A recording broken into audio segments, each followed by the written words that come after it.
so I'm going to talk to you today about body posture and fighting stances, and their benefits and their disadvantages, but then also what you possibly could foreshadow about your opponent, style preferences and stuff based off of their stance.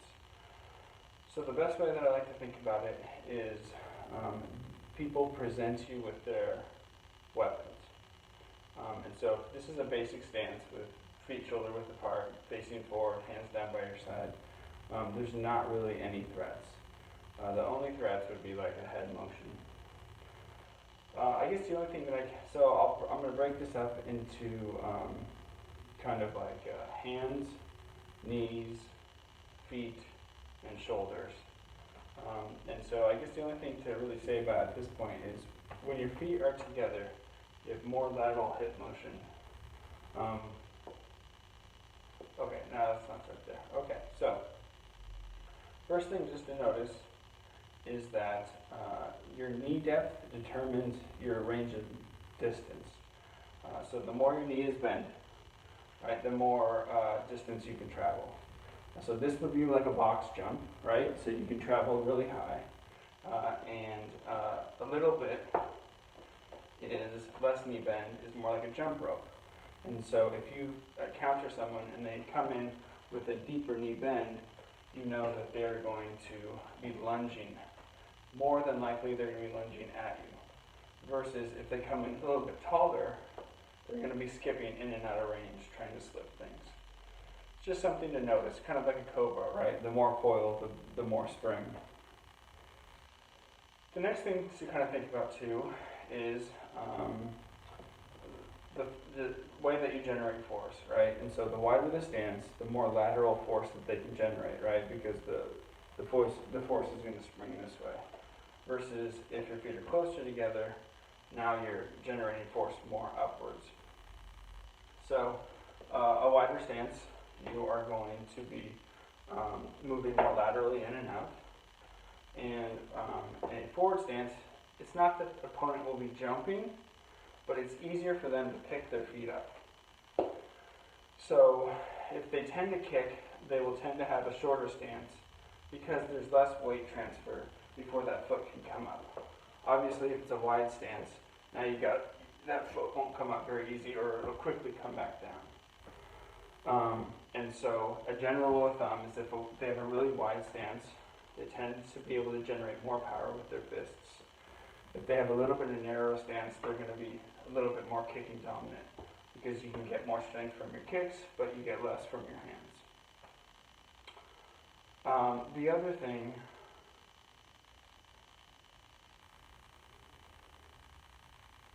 okay, so now let's talk about the hands.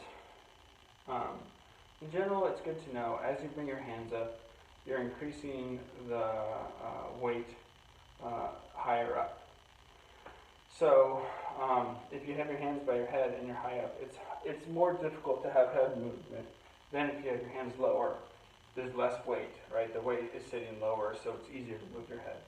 And you will find that, and you can see that in boxing with a lot of fighters.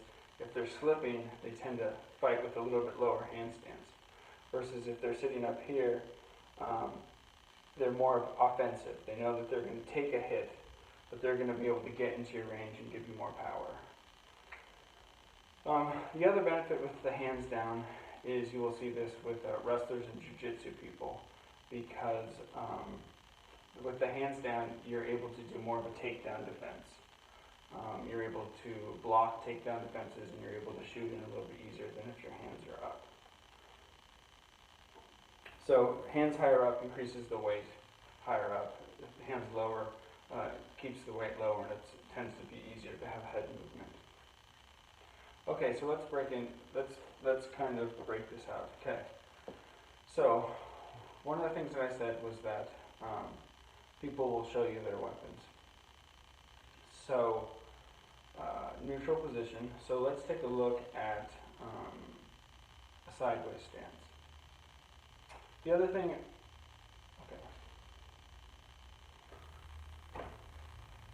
okay, so one thing that I said was that people will tend to show you their weapons. The other things that I'll say is people tend to have their shoulders pointing the same way as that their feet are. And if you don't see that, there's a very specific reason why the toes are pointing differently than the shoulders. All right, neutral stance. Let's see. If someone is standing lateral to you, they're showing you their weapons. And so what are they showing you? They're showing you their front hand and they're showing you their front foot. Or, actually, I like to think of it as they're showing you their butt. So, in this position, your front hand has more distance and your back hand has less distance. There has to be a great rotation of the waist in order to get this hand. So this is more of an offensive weapon. This tends to be more of a defensive weapon. You can use your backhand, but your opponent tends to have to come into range.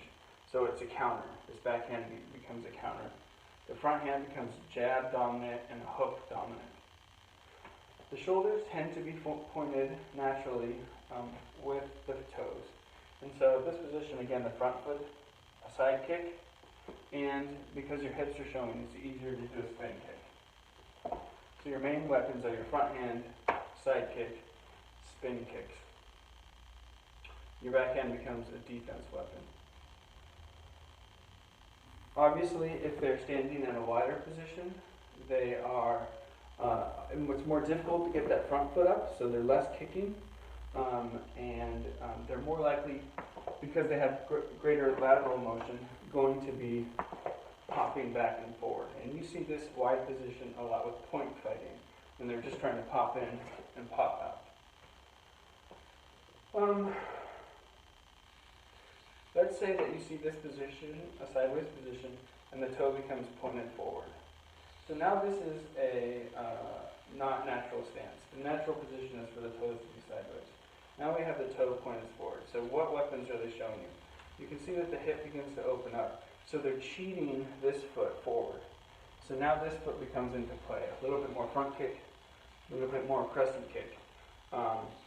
They also, you get the knee bend. So now you actually can shoot in from this position. So a wide stance like this, it tends to be a fencing position because you have the lunge. It could also be a little bit more of a wrestling because you have that front knee bend. You don't have that front knee bend in a sideways position. So again, if you see someone with the foot pointed that way, it's less likely that they are going to be trying to shoot for a takedown because they'll initially have to turn this foot. And you know that this foot is coming into play.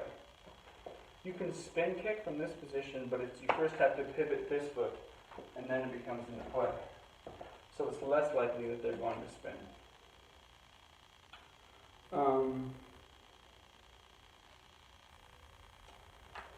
A disadvantage of, benefit of pointed sideways is that you have really a stable and strong position to leap forward and to leap back. You'll see in people who fake from this position is their toe is pointing sideways because it's easy to bounce forward and back. It's difficult and it's hard to knee to land with the toe forward and push forward and push back. You can do it. But what you'll find is when people are faking, it tends to be less of a threat when they're faking like this, and you'll find that when they go to attack, they start the rotation. So if you can pick up and catch that, you can tell the difference between a fake and an actual attack, because that foot will rotate first. The other thing to note too is in the sideways position, front leg kick is much more effective because the knee will bend with it. You'll find that if someone, again, more Thai fighting, they want to use this as a defensive block, they will shorten up, become narrow, because it's easier to keep that foot, easier to lift that foot with a narrow stance, and the toe points forward so that they can take a kick or check a kick. So Thai style fighting stance tends to have the toes pointed more forward.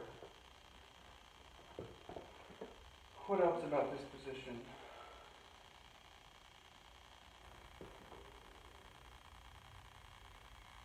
Okay, so let's talk a little bit more about the chest again. So moving from a side position to moving from more of a square stance. So again, the toes will become pointed forward. So you have the ability to change levels. You have the ability to lunge in. And what happens is now this arm becomes a weapon, not just a counter weapon. It becomes more of an offensive weapon because you're bringing it into range. So, boxers who have a more squared stance are more attacking with their right hand or their backhand. Also, grapplers. It's very difficult to grapple from a sideways position, right? Because you have to rotate the waist. It's easier to grapple from this position. Boxers are usually the only people that are going to have a forward-facing stance and high hands. Mostly wrestlers, jiu-jitsu people will tend to be a little bit more forward and keep their hands a little bit lower. Again, for takedown defense and for shooting in. So if you see a forward stance, this becomes a weapon. Also, with the hips rotated forward, you have a lot more easy access to coming this way. With the chest forward, you don't have, it's more difficult to spin. So the back kick becomes less of a weapon. So this is more of a natural position. If you find that this front foot is not pointing forward, which is normal, but turned sideways, it's a very specific reason they do that. In boxing, it's called the bladed position. Basically, it's a way to keep your body protected and the ability to jump in and jump back out. But what it does is, standing sideways with raised chest forward is you lose the ability to throw any sort of kick.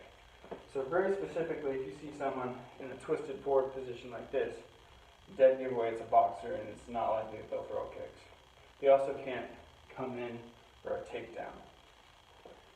Standing sideways, takedown defense is very difficult because you have to rotate forward in order to drop down. So that's a disadvantage of a sideways stance. The benefit of a forward stance is you do have level changes that are a lot easier. What else?